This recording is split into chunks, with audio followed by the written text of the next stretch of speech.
Hey everybody, it's Charlie and Nathan from Daily Motor, and look what we have here, the crossover electric vehicle comparison that everyone wants to know, Tesla Model Y versus Ford Mustang Mach-E.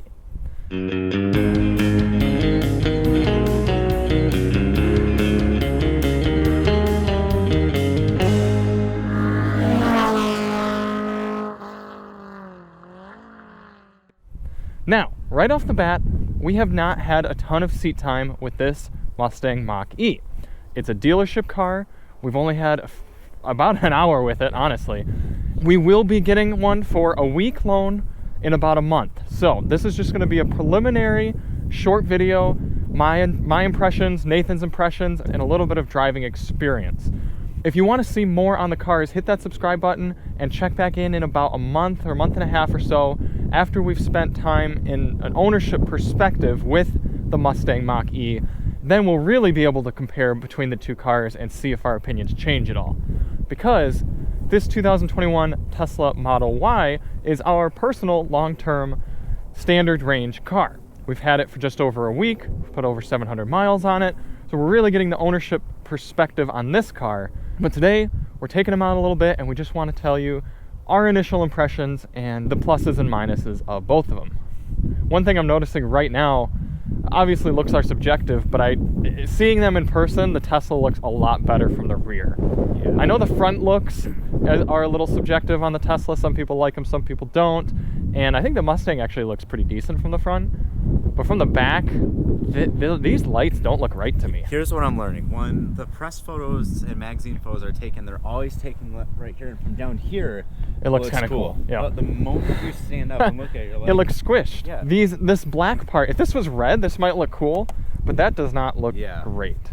Another thing we want to mention right off the bat is, yes, technically, this is a car we own. This is a car we don't. So there's going to be at least some level of bias. But we also would like to point out, Nathan and I are first car Ford owners. We come from a Ford household. Nathan drives a Ford Taurus SHO. I've had a Ford Taurus. I've had a Ford Focus. You've had a Ford Focus. There's a lot of Ford in our family, so we want Ford to do well too. So we're biased toward both of them. You own a Ford, I own a Tesla. Any of our criticisms for either cars and our pluses for either cars come because we want both cars to do well. We like EVs, we like Ford, we like Tesla. So they come from at least some place of honesty. Yeah. I think that could be fair enough. Place of love too. Yeah, I agree. We love cars, we love both of these brands, and we're excited for the future of both of them. So, the Mustang Mach-E. Been a long time coming. If you want to see a full dedicated review for this car, a little more individually, kind of showing all the different parts of it, we'll put a link in the description to the review from the Topher. He's had this car a little bit longer than we have, and he'll give a good perspective on some of the other elements of ownership, driving it around, a little bit more of a full review. But right away, getting in, it's a fairly handsome cabin. It's a very handsome cabin, in fact. They did a good job with modernism and being classy at the same time. They got this I agree. The speaker fabric cover, then right below you got this fake carbon fiber, which looks good. All the kind of creases and ridges, they look really good. What do you think of the little gauge cluster? Yeah. Can you call it a gauge cluster anymore? I don't know what else. I mean, I think it's just the best thing to call it. I don't mind it too much. I kind of like it. I don't feel like I need it. Like when we get in the Tesla, I'm not like, man, I wish the Tesla had this. Yeah. But it's fine. One thing I did notice, first of all, I don't know why this continues to spin even when you're already in gear. Because Ford's had this before with the Fusion. Yeah. And it just goes right to drive and then won't turn anymore. Okay, so right now we are in, let's put it into engage mode. That's kind of like a balanced drive mode. We get a little bit different gauge cluster. Right off the bat, the steering feels more normal, like a traditional car. I think that sort of characterizes this car, is it feels a bit more traditional than the Model Y. It definitely does. That's the first thing I thought when I was driving it. It felt recognizable. Mm-hmm. Like this is all right, this is a Ford. It feels like a Ford, and I drive Fords all the time. This is exactly what it feels like. And this is contrasting against the Tesla, which feels like no other vehicle. I mean, a Ford feels fairly similar to a GM, which feels fairly similar to a Chrysler, which feels fairly similar to a Toyota. They all like fit within the same umbrella. The Tesla kind of steps outside of that. Yeah. So it makes sense that this kind of feels more traditional. The ride is better on this. It's still not luxury car smooth by any means, but it's, like you said, a little less jolty than the Tesla. We are at 50% battery charge right now, so we're not going to have all the power of a fresh charge, but you get on it and it's standard electric car. I mean, even the Chevy Bolt pulls you away pretty quickly. So going around a few of these corners, you kind of prefer the driving characteristics of the Model Y. I do a lot. I prefer the driving characteristics of this, and we'll kind of try to communicate to you some of the things we've picked up on. I'm going to drive a little bit and then switch off with Nathan. What do you like about the driving experience? What do you... The turn-in, more natural. The Tesla, I feel like a little bit more like I'm playing a computer game. Like I feel like I'm turning the steering wheel and there's communicating ones and zeros. This feels a little bit more like I'm turning the front wheels. I feel a little bit more feel about what the front wheels are doing. Like this is kind of, there's an immediacy right off of center, which the Tesla has as well. But I mean, even just the littlest bit of adjustment, there's no play. It's a very smooth power. I got right up to 65 miles per hour there or so, and that's not a surprise with an electric vehicle. But one sec, I want to be quiet for a minute. It's pretty quiet at 60 miles per hour. Than the Model Y. So those are some of the things. If there's anything I like better about the Mach-E, it's the driving dynamics. And there's going to be some corners right here, so let's turn it into unbridled mode. Ford marketing's been really creative lately with names. I don't know if it's really a good thing. Full tilt. The power falls off a lot more above 60 miles per hour than the Tesla. The Tesla pulls harder. This feels heavier, which it is heavier. It's quite a bit heavier. This is an all-wheel drive Mach-E versus the rear-wheel drive Model Y. The braking feels not very great. It's very artificial. All-wheel drive, squeaming for grip here. I think it feels quite planted. Again, it's larger and heavier, feeling a little bit more ponderous. But I can make adjustments even mid-corner. I did right there, as I tried to kind of unsettle it, I did notice what you mean. There's a bit of like sponginess to the ride. And it kind of, the whole thing sort of, not shudders, but jiggles, I think is the best way to put it. That's what I was feeling. You do get a 360 camera, which is something you do not get in the Tesla. Oh my god. You can go really quick in reverse. Door handles are a bit interesting. It's a 2-finger affair. You push in and then pull out. The seats are comfortable. Pretty comparable to the Tesla. Teslas might be a tad bit more comfy, but it's hard to tell initially. One thing I found right away in this car, I like to sit low. It's like kind of like with the hood and stuff, it gives it kind of a Mustang vibe. Yeah, that's true. Another thing I did notice, this thing costs $56,000 and you have manual adjustments for your steering wheel up and down. Tesla is $43,000 and you have power. That theme is going to come up a lot in more of our comparison between these two cars of what you're getting for this at the price versus the Tesla. I love how the gauge cluster like spiders out as you get going. Yeah, you're right. That's neat. There's 60. I think you feel the weight. I like the steering wheel feel of this car. Yeah. Feels nice. Feels very sporty, very interactive. Nice and squishy too, which I like. I like squishy steering wheels.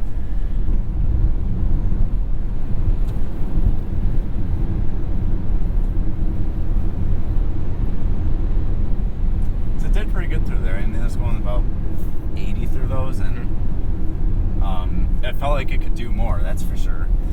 You've driven an Explorer ST, and you quite liked it. I loved that. That handled amazingly. Does this give you Explorer ST vibes at all? No. No? It gives me Ford Edge vibes. Like Edge ST? Well, you No. haven't driven specifically the Edge ST, But I am very familiar with the Ford Edge, and I don't want to say this, but I keep thinking if I close my eyes, I'm in a Ford Edge. Like, that's exactly what happens.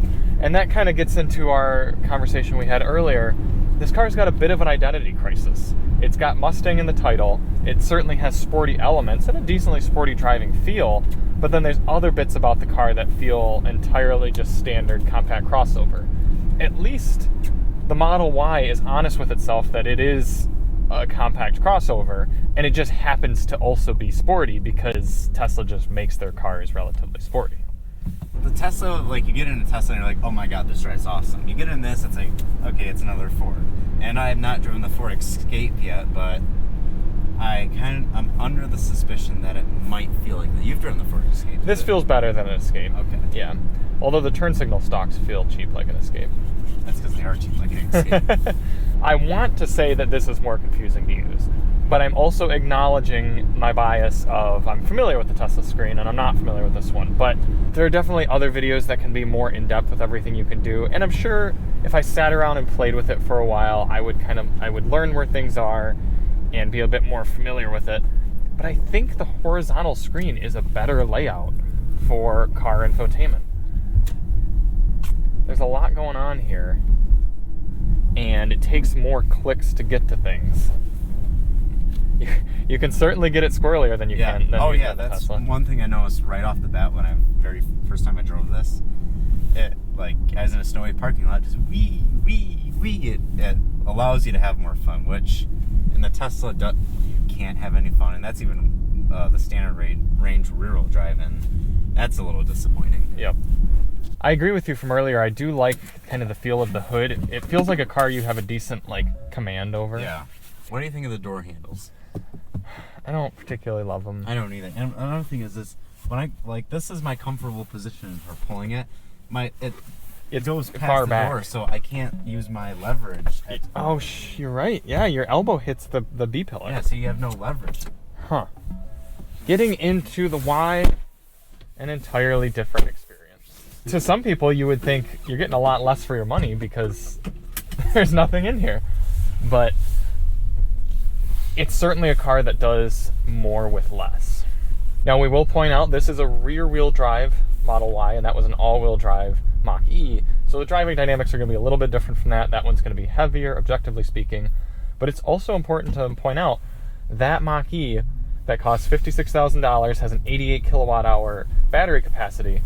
It's much less efficient than this. This goes a lot further on a kilowatt hour, so you don't need nearly as much battery to get the same amount of range. And if you drive it right, you'll actually probably see more range in this than the Mustang. And when it comes to that price difference, just what do you think you're getting out of the price difference? Well, you're getting all-wheel drive. I will say if you want an all-wheel drive Model Y, you do have to spend at least $50,000, which is still less than that Mach-E. This feels faster. This is definitely faster. And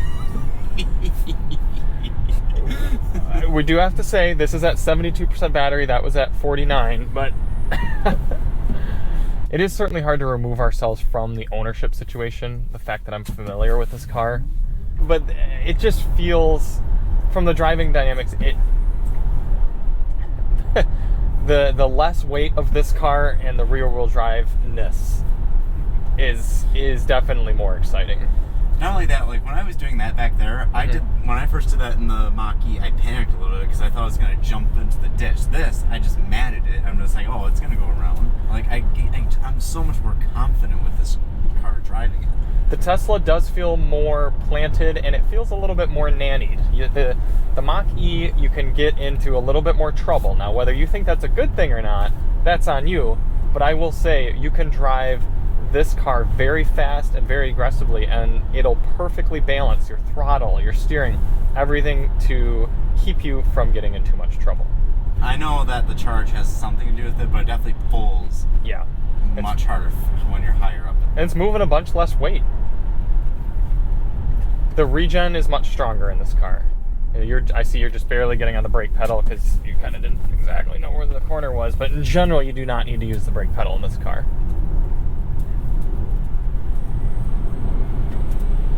it just grips and goes. Mm-hmm. Rip it and rip it.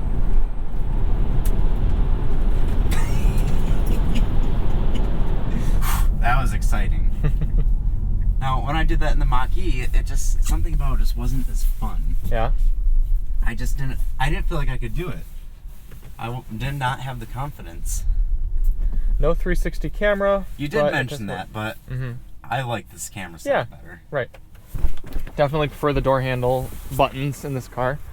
Also, one thing, we didn't mention how there's less air noise in the Mach-E, but it had that weird, like, whirring sound that it was playing. And I looked in the settings, I could not figure out how to turn that off. Yeah, the electric motors do sound a little more appealing in this car.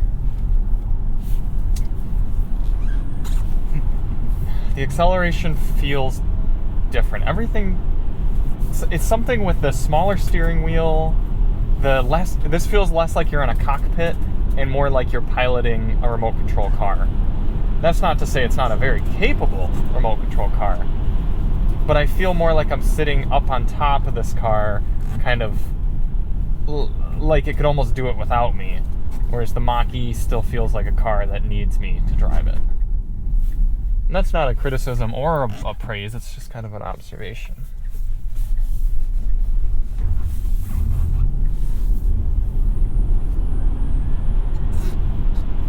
Up to speed. Everything in here is very clearly laid out, and this is very clearly radio stuff. This is very clearly car setting stuff.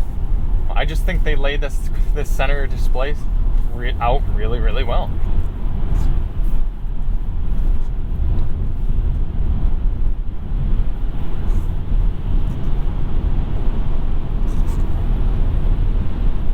Yeah, for me, I feel like this car is just as capable as the Ford, but I get in this car and I just feel like I want to just relax and drive. It makes my daily driving just enjoyable. I don't get in this car and feel like I want to go fast and hoon it and thrash it. I just feel like I want to be like, yeah. Whereas the Mustang, I feel a little bit more inclined to like grab the wheel and drive quickly. But I mean, that's preference. I understand what you mean, and I get that same feeling, but the problem is I get that same feeling in the Mach-E. Like, I don't want to drive that quickly either. Okay, I gotcha. When we do, I like this so much better. Okay. And it's like, how I describe it is, the Mach-E, you feel like you're in an SUV. It's titled SUV, it is an SUV, that's what it is. This, it's titled SUV, but I don't feel like I'm driving an SUV. It does a much better job of managing its high center of gravity. Mm-hmm. But a lot of that does come down to stiffer suspension and super highly inflated tires. Yes, we should point out that the tires are only a few PSI higher in this. I think they were set at about 40 in the Mach-E, and they're about 43 or 42 in this. And I do think we keep coming back to weight as well. This weighs under 4,000 pounds. That weighs almost 4,500 pounds. That 500 pounds can make a big difference. And not only does that affect your cornering, your acceleration, everything, but that's also affecting your efficiency. You have to carry that weight around with you everywhere. So you're using more electricity to get going, you're doing more wear on the drivetrain components, on your tires. It adds up. So there's something to be said for having a vehicle that can do the same amount of range with less power. You were going to say something about the center screen. You remember what it was? How I would describe the center screen, imagine if you were using your cell phone. iPhone or Android, like, it feels just the same. Mm-hmm. Like, everything, like, this feels like, doesn't this look like an Apple's settings bar? Yes. And that's most likely intentional. This is just like, all right, radio, more applications, call, and like you were saying, everything is within 2 clicks. Connect, camera, click, web, all that. Everything's within climate. Climate. Everything, map. Yeah. Everything on this is within 2 clicks. Yep. So, from a driving standpoint, these two, even though they're quite similar cars, they feel pretty darn different. And at the end of the day, there's some level of personal preference to that. You prefer the Tesla. I prefer the driving dynamics of the Ford. At least preliminarily, from just spending a few hours with both of them, I would take the Tesla. From a cost perspective, from an ownership perspective, from a general looking about. I mean, we haven't really had much time to look around the cars, but just popping the trunk on each of them, looking at that, it's not a bunch of usable space. It really isn't. When compared to this, it goes deeper, it's lower, you have these under storage compartments. It's just a more usable space. Look at the tire sizes. I did notice that the tires are very skinny on the Mustang. A Mustang with skinny tires. A Mustang with skinny tires. So this says 225s, and these are 255s. So that's a pretty significant difference. Yeah. Now, just from a physics standpoint, this being heavier and having skinnier tires, I'm just saying, how can this handle being the Mustang, the performance electric SUV? How can this handle better than your standard economy SUV from Tesla? And they don't even claim this to be the sports one. It's not Right. the performance. And that's such an identity problem with this, because it's the Mustang. It's supposed to take after all that legacy and all the years of being a fun performance car. How can Right. this stack up to that with skinny tires? With 225s. Yeah. That's that. Yeah, I know. We will be going over much more comparing these two cars in depth when we have one for a week later on at the end of the month into March. So stay tuned for that. But it's been good to have at least some comparison of the driving dynamics of both. And it was informative. Yeah. It was good to at least have preliminary impressions, but I will say the Ford has its work cut out for it to impress us after spending more time with it. So thank you all so much for watching. Thank you to Gene Buttman Ford in Ypsilanti for letting us spend time with a Mach-E. Thanks to Nathan for coming along, and we'll see you all in the next one. I'm Charlie from Daily Motor, and as always, drive on.